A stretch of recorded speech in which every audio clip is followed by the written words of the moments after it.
कृष्ण से नम्रता सीखो, कृष्ण से त्याग सीखो, कबीर से वैराग्य सीखो, कबीर से प्रेम भी सीखो।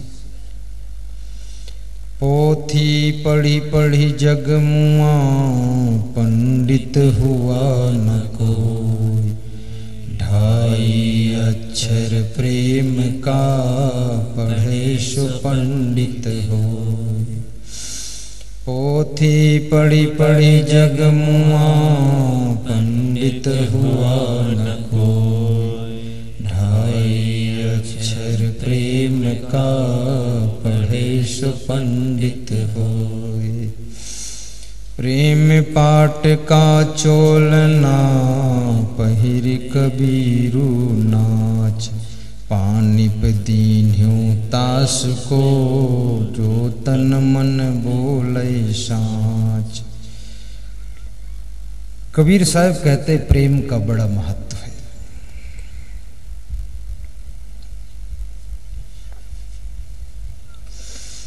जिस घर में आपस में प्रेम है उसी घर में लक्ष्मी का निवास रहता है, और जिसके घर में सुबह से लेकर शाम तक कलह कलेश होता रहता है उसके घर से लक्ष्मी रूठ कर चली जाती है। याद रखना भाइयों बहनों, ये लक्ष्मी साधारण चीज नहीं है। जिस घर की स्त्रियां जूठे हाथों से घी छूती हैं उनके घर से भी लक्ष्मी रूठ कर चली जाती है। जिस घर की स्त्रियां झाड़ू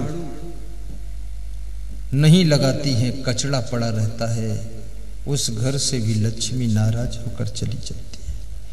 जिस घर की स्त्रियां सबको खिलाने से पहले खाकर सो जाती हैं उस घर से लक्ष्मी चली जाती है। इसलिए सबको खिलाइए फिर खाइए तब सोइए। और जिस घर की स्त्रियां भोजन बनाते समय खाती भी रहती हैं और बनाती भी रहती हैं उस घर से लक्ष्मी चुपके से विदा हो जाती है। कितने घरों में स्त्रियां भोजन बनाती भी हैं और साथ में भोग भी लगाती रहती है। ऐसी गलती कभी न करना, थोड़ा मन को रोक लेना। जिस गृहस्थ के द्वार पर अतिथि का सत्कार नहीं होता है, अतिथि की सेवा नहीं होती है, याद रखना उस घर से लक्ष्मी रूठ कर चली जाती है। इसलिए अतिथि आ जाए तो उसको चाय पिला देना, नाश्ता खिला देना, पानी पिला देना, प्रेम से बोल देना, तो आपके घर में दरिद्र कभी नहीं आएगा। जिसके घर में कभी दान नहीं होता है, न साधु को दान, न मंदिर के लिए दान, न सत्संग के लिए दान, न आश्रम के लिए दान, न गरीबों के लिए दान, न गौसेवा के लिए दान, उस घर से लक्ष्मी धीरे धीरे विदा होना शुरू हो जाती है। इसलिए दान भी करना चाहिए। दान करने से दरिद्र का नाश होता है। दारिद्र नाशनम दानम, दान दरिद्र को नष्ट कर देता है और भरपूर लक्ष्मी को लाता है। जिस घर के लोग मैले कपड़े पहनते हैं, जिनके दांत गंदे रहते हैं, उनको भी लक्ष्मी छोड़कर चल देती है। कृपया मैले कपड़े मत पहनिए, साफ कपड़े पहनिए, दांतों को भी साफ रखिए। जिस घर के लोग भोजन अधिक खाते हैं उनको भी लक्ष्मी छोड़ देती है। भोजन अधिक मत खाया करो, कम खाया करो। कितने लोग तो बाटी बन जाए तो 10 बाटी खा लेते हैं, फिर 2-3 दिन तक तो कुछ भी नहीं खाएंगे। ऐसा लालच मत करो, ज्यादा बाटी भी मत खाया करो। साहेब बंदगी बोलो, साहेब बंदगी। जिस घर के बूढ़ों का अपमान होता है, लाड़ी और बेटा मिलकर के अपने सास ससुर माता पिता का अपमान करते हैं, उस घर से लक्ष्मी रूठ कर चल देती है। इसलिए माता पिता सास ससुर का सम्मान करना चाहिए, उनको सताओ मत, दुखाओ मत। और जिस घर की सासुएं अपनी लाड़ी को परेशान करती हैं, उस घर में दरिद्र आ जाता है, वहां लक्ष्मी निवास नहीं करती। इसलिए लाड़ी को कभी परेशान मत करना, लाड़ी को भी प्रेम से रख लेना, समझा बुझा कर रख लेना। जिस घर के लोग हमेशा खुश रहते हैं, आपस में हिल मिल कर रहते हैं, एक दूसरे से प्रेम से बोलते हैं, उस घर में लक्ष्मी डेरा डाल कर रहती है, वहां कभी दरिद्र नहीं आता है, कभी दरिद्र नहीं आता है।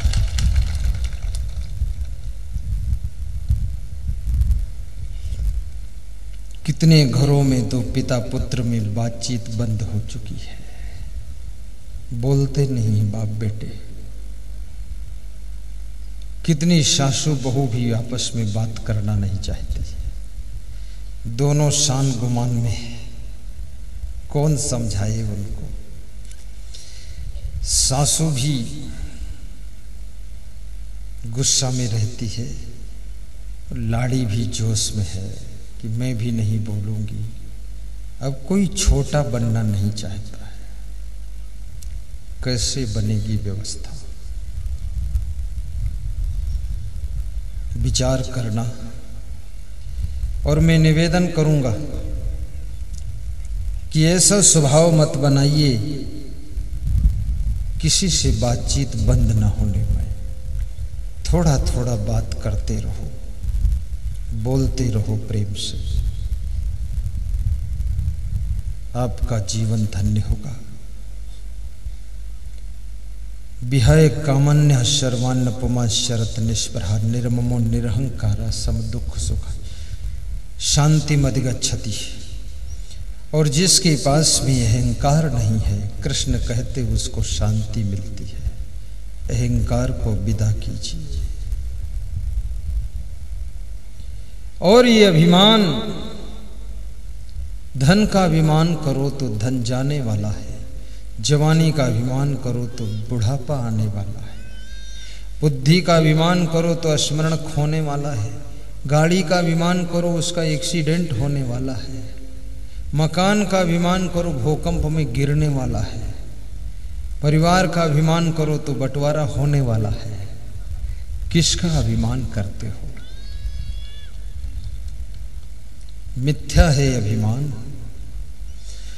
कृष्ण कहते हैं जिसने अभिमान को छोड़ दिया वह व्यक्ति क्रोध को भी जीत सकता है। अहंकार क्रोध को जन्म देता है। जितना अधिक अंदर अभिमान होगा उतना ज्यादा क्रोध आएगा, सहन शक्ति कम हो जाएगी। नम्रता जितनी अधिक होगी उतना ज्यादा तुम गम खा सकोगे। बहुत बड़ी बात है गम खाना। श्री कृष्ण कहते हैं अर्जुन, जो अभिमान को छोड़ सकता है, मोह को छोड़ सकता है, वही व्यक्ति शांति को पा सकता है। जिनसे तुम मोह करते हो उनकी भी एक दिन मृत्यु हो जाती है,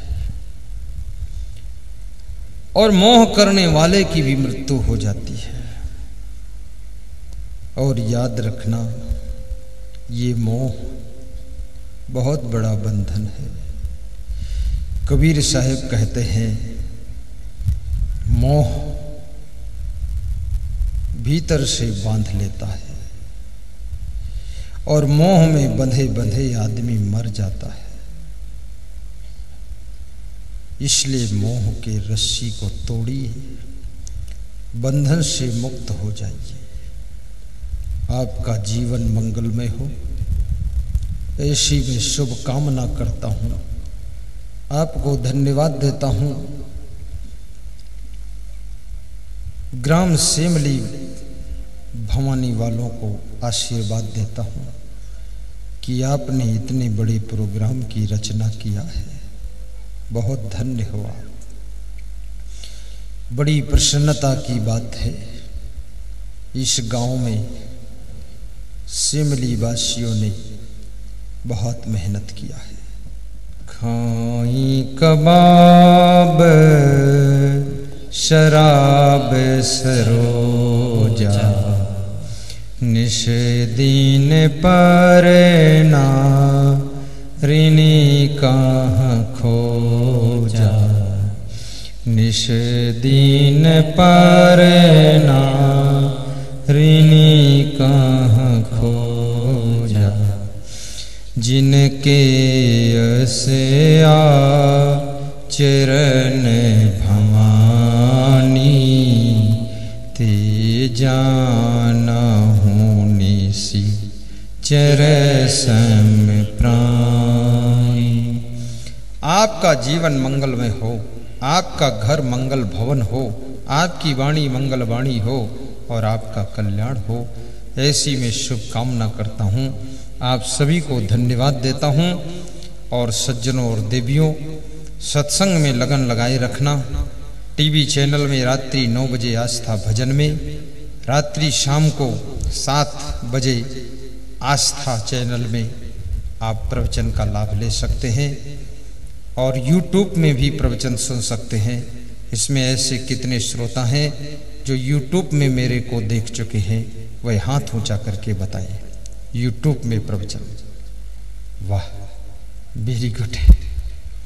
1,53,00,000 श्रोता YouTube के हैं और 30 करोड़ श्रोता टीवी चैनल के हैं।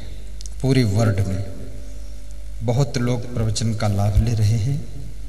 आपका मांस मछली अंडा नशा शराब छूट जाए, आपके काम क्रोध लोभ मोह शांत हो जाएं, आपका कल्याण हो, ऐसी मैं शुभकामना करता हूँ।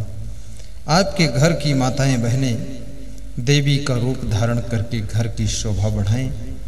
आपका घर कभी दुख दरिद्र से पूर्ण ना हो, लक्ष्मी और शांति आपके घर में बनी रहे। आपके घर में कोई व्यक्ति नशा व्यसन न करे, गुरुदेव की भक्ति का प्रभाव रहे और शांति आपके घर में रहे। गम खा लेना, प्रसन्न रहना, आपका जीवन सुखी होगा। जिस समय भगवान श्री राम 14 वर्ष का वनवास पूर्ण कर रहे थे, उस समय भगवान श्री राम वनगमन करते करते केवट की नाव पर बैठकर गंगा पार करते हैं। धीरे धीरे क्रमशः विभिन्न ऋषि मुनियों के आश्रम पर जाकर साधु संतों का आशीर्वाद प्राप्त करते हैं। साधु संत अपने अपने आश्रम में श्री राम के आगमन की खुशी में इंतजार करते हैं, तैयारियां भी करते हैं। जिस जिस आश्रम पे राम का जाना होता है, उस आश्रम पर विशेष सफाई और व्यवस्था की जाती है। उसी श्रृंखला में माता शिवरी के आश्रम पर भी भगवान श्री राम पहुंचते हैं। माता शिवरी बचपन से राम का इंतजार कर रही थी। प्रतीक्षा करते करते उसका बुढ़ापा आ गया। इतनी लंबी प्रतीक्षा शायद कोई कर सके। राम का इंतजार, क्योंकि शिवरी के गुरु मतंग ऋषि ने कहा था कि एक दिन भगवान श्री राम तेरे कुटिया पे आएंगे, तो तसल्ली रखना और यहाँ से कहीं मत जाना। जिसकी भक्ति पूर्ण हो जाती है उसकी कुटिया पर भगवान खुद आते हैं।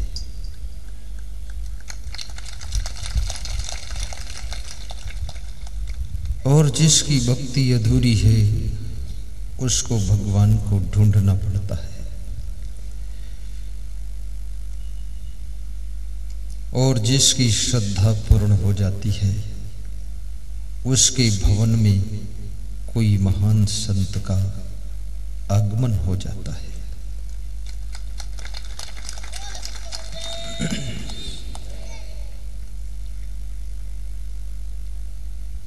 आपके घर में जब कोई महान संत का आगमन हो तो समझ लेना कि आपके पुण्य का घड़ा पूरा भर चुका है। पुण्य पुंज बिन मिल ही न संता। जब तक पुण्य का ढेर इकट्ठा नहीं होता है तब तक संत से मिलन नहीं होता है। पुण्य में कुछ कमी होती है तो संत के वेशभूषा में असंत मिल जाते हैं। संत की वेशभूषा में सभी संत होते हैं ऐसा विश्वास मत करना। संत की ड्रेस में, संत के भेष में असंत भी छिपे रहते हैं।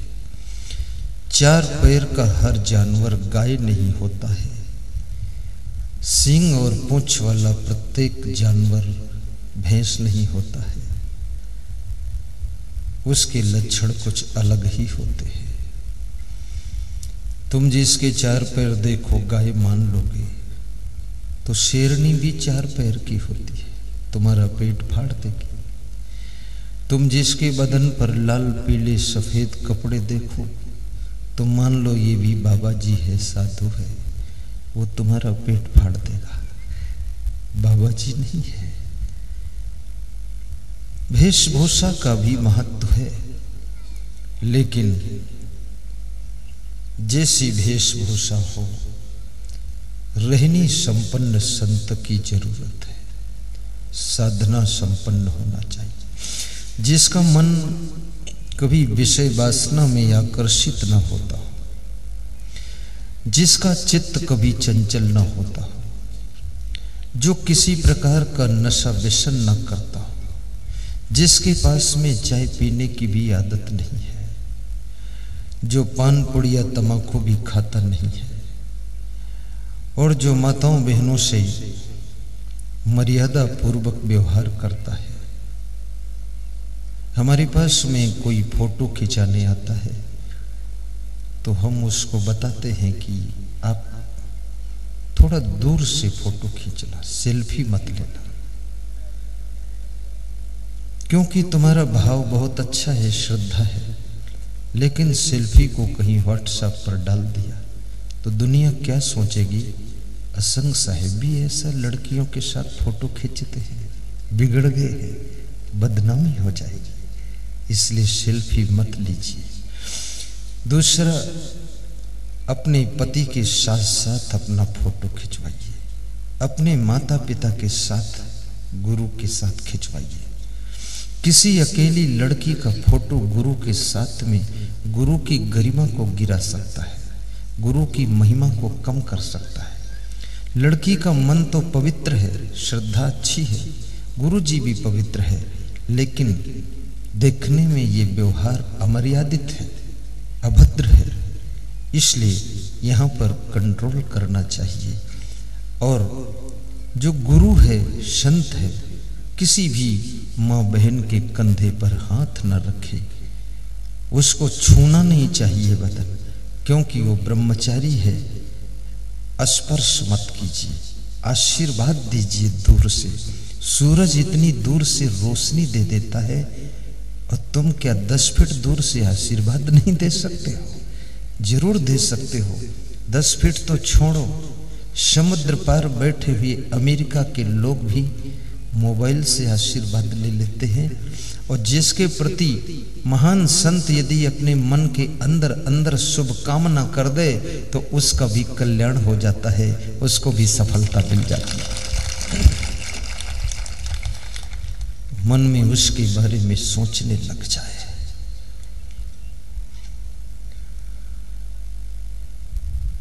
संत की मर्यादा, संत का रहने का ढंग।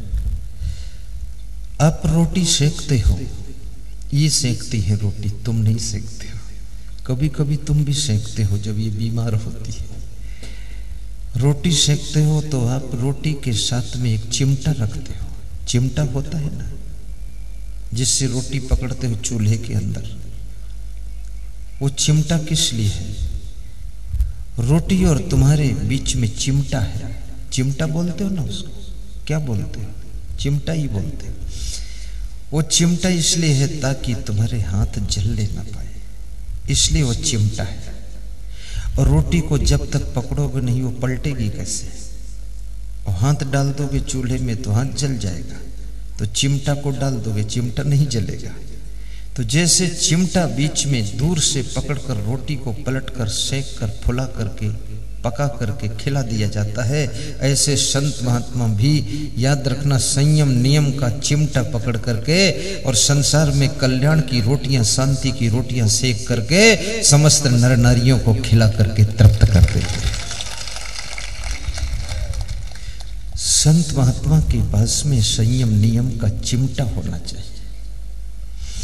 मैं बहुत छोटा था जिस समय मेरी उम्र केवल 14-15 साल थी, तो एक बाबा हमारे घर पर आया। तो उस बाबा को कहीं जाना था, मुझे याद है उसका प्रसंग। तो उस समय बैलगाड़ियां ही चलती थी। आज के करीब 35 वर्ष पहले की बात होगी। तो बैलगाड़ी में वो बाबा बैठ गया, और उसने अपना थैला रख लिया, कमंडल रख लिया। महात्मा, वो जटाधारी महात्मा था। पीछे से 10 मिनट के बाद 2 महिलाएं आकर के उसी बैलगाड़ी में बैठ गए। तो बाबा अपना थैला कमंडल लेकर नीचे उतर गए। तो मैंने कहा, क्या हुआ बाबा? बोले, एक म्यान में 2 तलवार नहीं रह सकती है। एक बैलगाड़ी पर महिला और बाबा नहीं जा सकता। तो बाबा उतर गया, बोला मैं बाद को आ जाऊंगा। तो मैंने कहा, बाबा पहले नहीं बताया? बोले, आपने पहले कहाँ बताया महिला बैठेगी? तो उससे बचपन में मैंने सीखा। उस समय मैं साधु नहीं हुआ था, लेकिन साधु बनने का मन मेरा भी था। और मैं साधु बना हूं तो अपने मन से बना हूं। और मेरी माँ की भी इच्छा थी तुम साधु बनो, और पिताजी की इच्छा थी तुम मत बनो। कहते हैं कि साधु का स्थान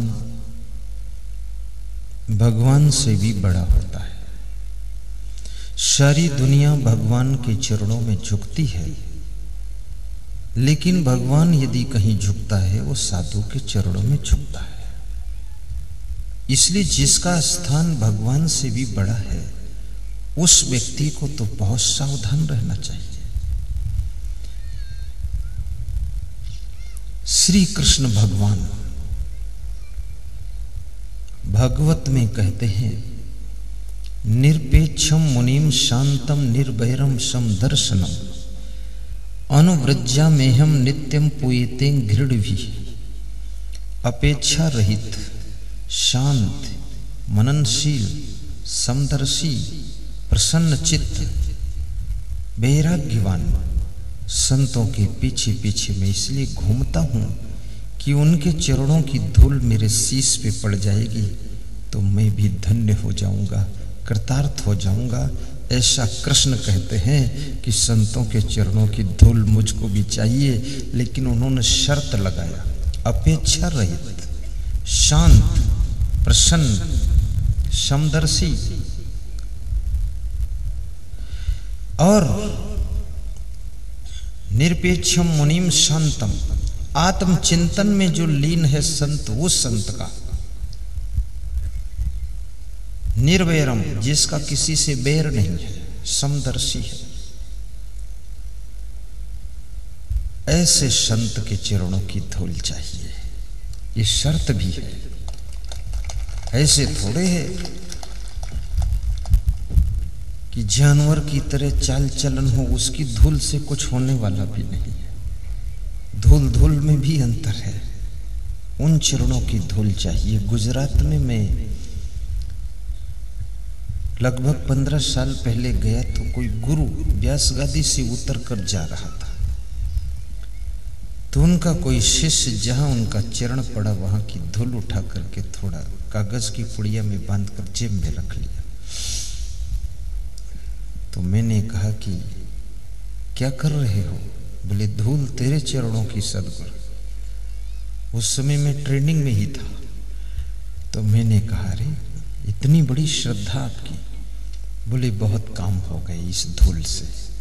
मैंने कहा क्या क्या हुआ? बोले बड़ोदरा जैसे शहर में 10 मकान हमारे बन गए इस धूल से। तो मैंने कहा और? बोले और नौकरी चली गई मेरी इस धूल से। बैंक में कैशियर था, वो छूट गई नौकरी। तो मैंने कहा फिर तो नुकसान हुआ। बोले नहीं, उसमें कितना मिलता था? 30,000 रुपये महीना। तो मैंने कहा फिर क्या हुआ? बोले बिजनेस में हमको इस धूल ने पहुंचा दिया। अब मैं 30 लाख रुपये महीना कमा रहा हूं, कभी कभी 1 करोड़ महीने में कमा लेता हूं। ये धूल का खेल है। मैंने कहा और क्या हुआ? बोले पूरी फैमिली अमेरिका पहुंच गई। ये धूल का खेल है। तो मैंने कहा थोड़ी धूल हमको भी दे दो। बोले तुमको नहीं, तुम तो एक दिन ऐसे महान बनोगे तुम्हारी धूल भी काम आ जाएगी। उसने कहा आज भी उस व्यक्ति से हमारा मिलन होता है। श्रद्धवा लभते ज्ञानम तत्परा सहितेन्द्रिया ज्ञानम लब्धवा पराम शांति मचिरण अधिगच्छति। श्रद्धावान को ज्ञान प्राप्त होता है। जिसको ज्ञान प्राप्त होता है उसकी पहचान क्या होती है कि उसकी इंद्रियों पर संयम रहेगा। ज्ञानी की पहचान है कि उसकी इंद्रियां चंचलता नहीं कर सकती। अगर इंद्रियां चंचलता कर रही हैं तो ज्ञान किस बात का है? और इंद्रियां बस में नहीं हो रही तो ज्ञानी कैसे तुम हो गए? और ज्ञानी हो गए तो इसकी पहचान है कि आपकी इंद्रियां बस में रहेंगी। और जिसकी इंद्रियां बस में है और जिसका मन बस में है तो याद रखना वो ज्ञान की चरम पराकाष्ठा को छू लेता है और उसी व्यक्ति को शांति और प्रसन्नता की प्राप्ति होती है। तत्परा, और जिसको ज्ञान होता है उसकी पहचान होती है कि वो कल्याण के कार्यों में तत्पर रहता है, ढीला नहीं रहता है। उसको कहीं खबर मिलेगी कि सत्संग हो रहा है शेमली भवानी में तो दौड़ कर आ जाएगा, तो समझ लो इसको ज्ञान हो गया है। उसको खबर मिल जाएगी कि वहाँ गुरु जी आए हैं तो दर्शन के लिए आ जाएगा। कल हमारे पास में हाथरस उत्तर प्रदेश से लोग आए, जयपुर से भी लोग दर्शन के लिए आए, बकानी से भी दर्शन के लिए आए, बड़ी दूर दूर से दर्शन के लिए आए। ज्ञान की पहचान है कि जो कल्याण के कार्य है, पाठ करने में, रामायण पढ़ने में, बीजक पढ़ने में, गुरु की आरती करने में, गुरु के चरण छूने में, बंदगी करने में, सेवा करने में, वह व्यक्ति जब तत्पर होने लगे, आकुल व्याकुल होने लगे, सत्संग करवाने के लिए भी उसके मन में व्याकुलता होने लग जाए तो समझ लेना उस व्यक्ति को ज्ञान हो गया है, अन्यथा ये कुछ करना नहीं चाहेगा। अर्जुन को समझाते हैं, जिसको गुरु की आरती करने में इंटरेस्ट नहीं है उसको ज्ञान है नहीं अभी। जिसको गुरु के चरणों में बैठकर दर्शन करने की इच्छा नहीं है, जिसको महान संत के पास में आकर के प्रवचन सुनने की भूख नहीं है, वह व्यक्ति को ज्ञान भी नहीं है।